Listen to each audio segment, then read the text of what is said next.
बिस्मिल्लाहिर्रहमानिर्रहीम, अस्सलाम वालेकुम। वफाकी दारुल हुकूमत इस्लामाबाद से मैं हूँ ईसा नकवी। आज पीर 21 अक्टूबर है। 26वीं आइनी तरमीम जिस भी प्रोसेस के तहत लेकिन पास हो चुकी है पार्लियामेंट के दोनों ऐवानों से, सेनेट ऑफ पाकिस्तान, कौमी असम्बली से। इस वीडियो में मैं आपको बताऊँगा कि इसकी आफ्टर मैथ और आफ्टर शॉक्स में क्या कुछ हो रहा है और क्या कुछ हो सकता है। एक बड़े दावे की बाज़गश्त है शहर इक़्तिदार में कि एक कदम है जो बहुत से जजों को एक इंतहाई इक़दाम की तरफ ले जा सकता है। ये दावा क्या है, इसकी बुनियाद क्या है और क्या ऐसा होना मुमकिन है। और आगाज़ में हम बात करेंगे जो चीज़ सबसे ज़्यादा शॉकिंग थी पाकिस्तान तहरीक इंसाफ के वर्कर्स के लिए, वोटर्स सपोर्टर्स के लिए, उनके साथ हमदर्दी रखने वालों के लिए, उनके मुखालिफिन के लिए। तहरीक इंसाफ के जो मुखालिफिन हैं, चाहे उनका ताल्लुक़ जो है वो पाकिस्तान पीपल्स पार्टी से है, चाहे उनका ताल्लुक़ मुस्लिम लीग नवाज़ से या हुकूमत की किसी भी जमात से है, उनके लिए इस तमाम एपिसोड में जो अनफर्ल होती रही गुज़श्ता 3-4 दिन कौमी असम्बली और सेनेट ऑफ पाकिस्तान में, मैं वहाँ पर मौजूद था और बराह रास्त आपके साथ मुखातिब था। बहुत सारी डेवलपमेंट्स जो हो रही थी, उनमें से बहुत सारी ऐसी चीज़ें जिन पर आने वाली वीडियोस में मैं बात करूंगा। लेकिन स्पेसिफ़िकली बात ये करनी है कि बहुत सारे नाम जिनका अंदाज़ा था बहुत सारे लोगों को, मैं ऑल अलॉन्ग इस तमाम वक्त में तहरीक इंसाफ के लोग जो हैं, सेनेटर्स और MNAs, अभी भी जो नाम सामने आए ये पूरे नहीं हैं। अब मैं आपके सामने कुछ मज़ीद चीज़ें आने वाली वीडियोज़ में रखूँगा। तो वो नाम जो हैं इल्म में थे, नाम लिखे हुए थे, नाम मौजूद हैं, आइडेंटिफाइड हैं। लेकिन एक नाम जिसने सबसे ज़्यादा वर्तए हैरत में मुब्तला कर दिया हर शख्स को, वो नाम था मखदूम ज़ैन कुरैशी साहब। ज़ैन कुरैशी साहब मुल्तान से ताल्लुक़ है, शाह महमूद कुरैशी के बेटे हैं, जो कि वाइस चेयरमैन हैं पाकिस्तान तहरीक इंसाफ के, नाइब कप्तान उनको कहा जाता है। और बड़ी रेजिलियंस के साथ, बड़ी कमिटमेंट के साथ उन्होंने जेल काटी है। और जिसे कहते हैं कि एक उनके जेल काटने में जो है एक वो नज़र आता है कि पेशेंस नज़र आती है, वो बेसब्रे नज़र नहीं आए इस तमाम वक्त के दौरान। और उनका जो कंडक्ट है, उन्होंने उस कंडक्ट ने उनको पार्टी रैंक्स में जो है बहुत ही इंतहाई, जिसे कहते हैं कि मोतबर मकाम पर पहुंचा दिया था। तो बहुत सारे लोगों के लिए ये बहुत शॉकिंग था कि मखदूम ज़ैन हुसैन कुरैशी, जो टेलीविज़न चैनल्स पर बैठकर पाकिस्तान तहरीक इंसाफ का भरपूर दिफा कर रहे हैं, वो किस तरीके से जो है शामिल हो गए उन लोगों की सफ़ों में जो पाकिस्तान तहरीक इंसाफ के ख़िलाफ़ वोट देंगे। अब उनकी एक 38 सेकंड की वजाहती वीडियो आई है। मैं आपको बताऊंगा उस वजाहती वीडियो में गलत क्या है। अगरचे दिलों के हाल खुदा जानता है, कौन किस हालात से, किस सिचुएशन से गुज़रा, किसकी क्या मजबूरी बनी last nail in the coffin, ताबूत में आखिरी कील कौन सी जो है वो मजबूरी किसकी बन गई। ये एक अलहदा बहस है, एक अलहदा मुबाहिसा है। लेकिन ज़ैन कुरैशी साहब की जो वजाहत है, वो वजाहत बैठ नहीं रही इस सिचुएशन पे। क्यों नहीं बैठ रही, उसके बारे में बात करेंगे। हुआ क्या आपको मालूम है, सदीक जान ने ये ख़बर ब्रेक की और उसने कहा कि ये ज़ैन कुरैशी साहब के नाम के हवाले से उन्होंने बताया कि वो भी जो है वो उन लोगों में शामिल हैं जो मुमकिना तौर पर आइनी तरमीम को वोट दे सकते हैं। ये वाहिद नाम है, जितने भी नाम अभी तक सामने हैं, जो मेरे रडार पे भी नहीं था। बहुत सारे लोगों के लिए ये शॉकिंग था कि ज़ैन कुरैशी ये कैसे कर सकते हैं। और इवेंचुअली ये साबित हुआ कि तहरीक इंसाफ के बहुत सारे लोगों ने on the record, off the record Zain Qureshi का नाम लेना शुरू कर दिया। और ज़ैन कुरैशी के बारे में ये इतला भी आई कि वो पार्लियामेंट हाउस की प्रेमिसेस के अंदर मौजूद हैं और वो अगर ज़रूरत पड़ी तो उनकी वोटिंग होगी, अदरवाइज़ उनका फिर कोई वीडियो पैगाम आ जाएगा। तो वो वीडियो पैगाम आ गया। इस वीडियो पैगाम पर जाने से पहले मैं आपको बता दूं कि जो उनकी बहन है, उन्होंने, मेहर बानो कुरैशी ने एक ट्वीट किया उसके हवाले से। फिर अदील राजा ने उनसे क्वेश्चन किया कि अगर ऐसी सूरत हाल थी तो 4 दिन तक आपने इसके ऊपर अलार्म क्यों नहीं रेज़ किया, क्यों नहीं इसके ऊपर बात की।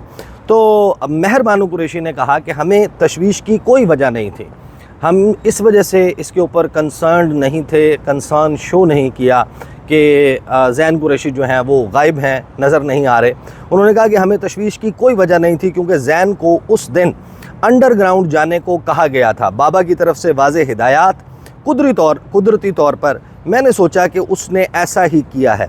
हमें तशवीश उस वक्त हुई जब कल अफवाहें गर्दिश करने लगीं, तशवीश बढ़ गई क्योंकि उसने किसी से राबता नहीं किया। अब ज़ैन कुरैशी साहब की मैं आपको गुफ्तगू सुना देता हूँ 38 सेकंड की, और फिर मैं आपको बताऊँगा कि ये 38 सेकंड जो है वो सर्कमस्टेंशियल एविडेंस के साथ मुताबिकत क्यों नहीं रखते। ज़ैन कुरैशी ने क्या कहा, सुनिए। बिस्मिल्लाहिर्रहमानिर्रहीम। मुझे अभी टीवी के जरिए ये इतला मिली है कि मेरे खिलाफ एक झूठा और बेबुनियाद प्रोपेगेंडा किया जा रहा है और कहा जा रहा है कि मैं इस वक्त कौमी असेंबली में मौजूद हूं और इस 26वीं आईनी तरमीम को अपना वोट दे रहा हूं। मैं इसकी मुकम्मल तौर पे मजम्मत करना चाहता हूं, इसकी तरदीद करना चाहता हूं और यकीन दिलाना चाहता हूं अपने हल्के की आवाम को, अपनी पीटीआई की फैमिली को और अपने कायदीन को कि मैं कभी सोच भी नहीं सकता कि मैं इस अमेंडमेंट को वोट दूंगा। ये 38 सेकंड की वीडियो है। अब मैं आपको बताता हूँ कि इसमें गलत क्या है। वो कह रहे हैं कि मैं अपने हल्के की आवाम को यकीन दिलाना चाहता हूँ, मुझे टीवी से पता चला है, मैं इसकी मजम्मत करता हूँ। ये कहा जा रहा है कि मैं पार्लियामेंट हाउस में मौजूद हूँ। ये मेरे सामने कैमरा मौजूद है, मैं आपको पीछे दिखा रहा हूँ कि मैं इस्लामाबाद में मौजूद हूँ, इस्लामाबाद के एक रूफ टॉप पर मौजूद हूँ। और ये साबित करने के लिए कि मैं कहाँ मौजूद हूँ, मैं क्या करने जा रहा हूँ, अगर मैं खैबर पख्तूनख्वा की किसी जगह पर हूँ, मैं किसी और मकाम पर हूँ, तो मैं बताऊँगा कि ये देखें जनाब, मैं तो इस जगह पर मौजूद हूँ, ये शख्स मेरे साथ मौजूद है, इनसे पूछें मैं कहाँ पर मौजूद हूँ। मैं उसका ड्राइंग रूम, अगर मैं किसी के हुजरे में, औताक में, किसी जगह के ऊपर मौजूद हूँ, मैं वो दिखाऊंगा। एक डेड वॉल वाइट कलर की, उसके सामने खड़े होकर 38 सेकंड का अगर मैं वीडियो क्लिप रिकॉर्ड करके इंटरनेट के ऊपर चढ़ाऊँगा, तो वो पार्लियामेंट हाउस के चौथे फ्लोर की, जहाँ का कहा जा रहा था, उमर अयूब साहब ने इल्ज़ाम लगाया, वो वहाँ की भी दीवार हो सकती है। वोट रिक्वायर्ड होता तो शायद वो नीचे आ जाते। उनकी प्रेजेंस के हवाले से पाकिस्तान तहरीक इंसाफ के एक रहनुमा ने मुझे कंफर्म किया पार्लियामेंट हाउस में उनकी प्रेजेंस का, कि वो वहाँ पर मौजूद हैं।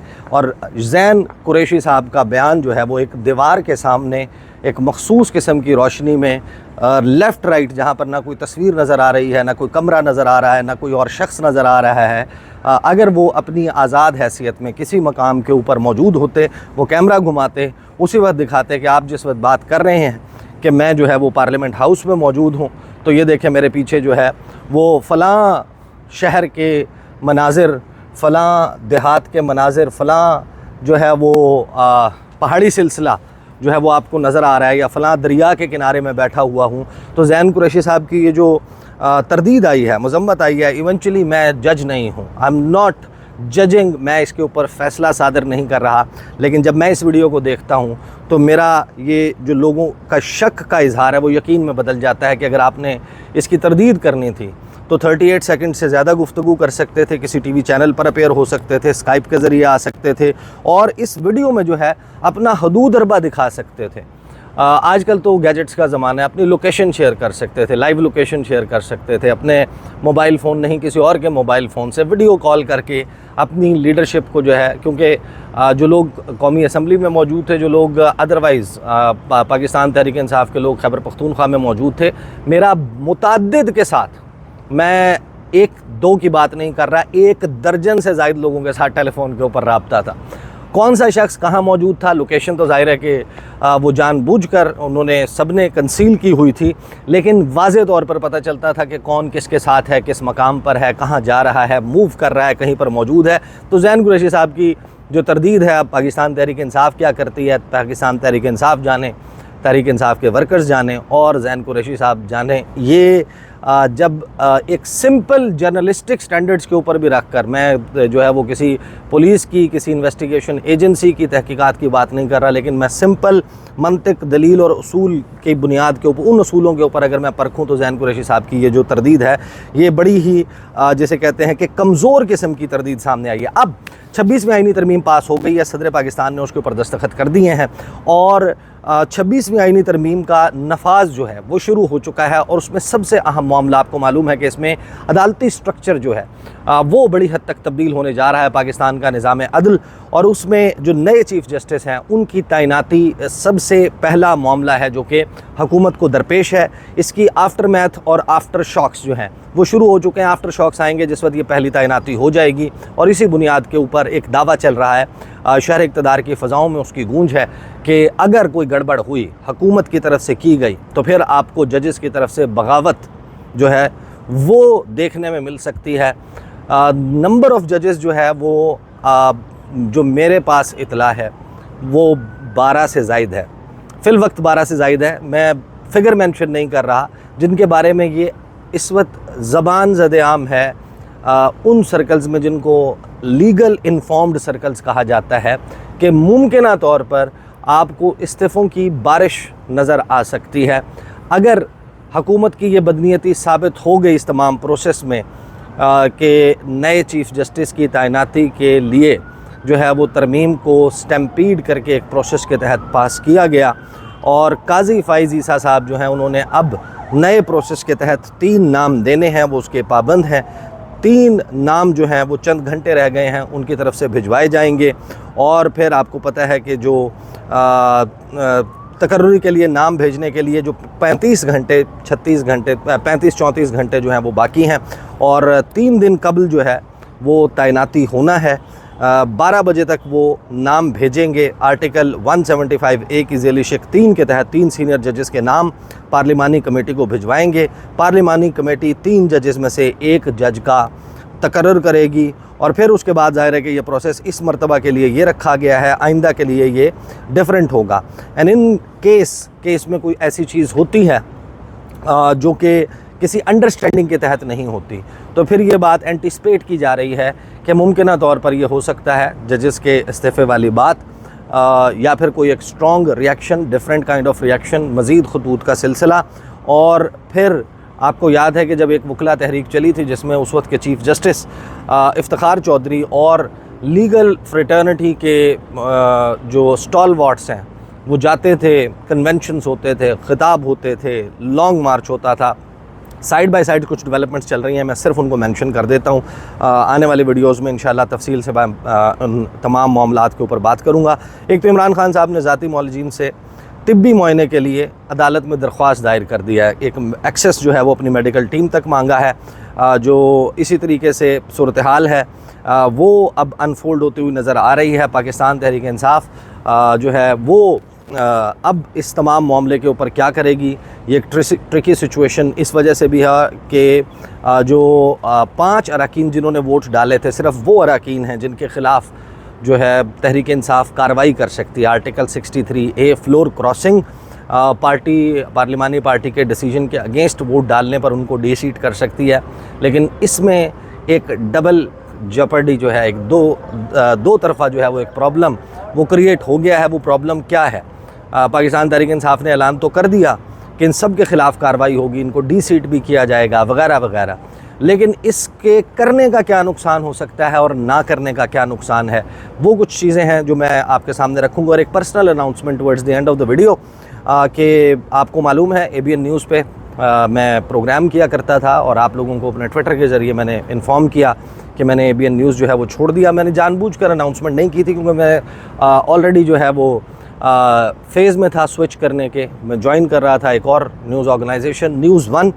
आज रात से जो है वो मैं इस पर प्रोग्राम्स का सिलसिला शुरू कर रहा हूँ, डिबेट विद ईसा नकवी के नाम से।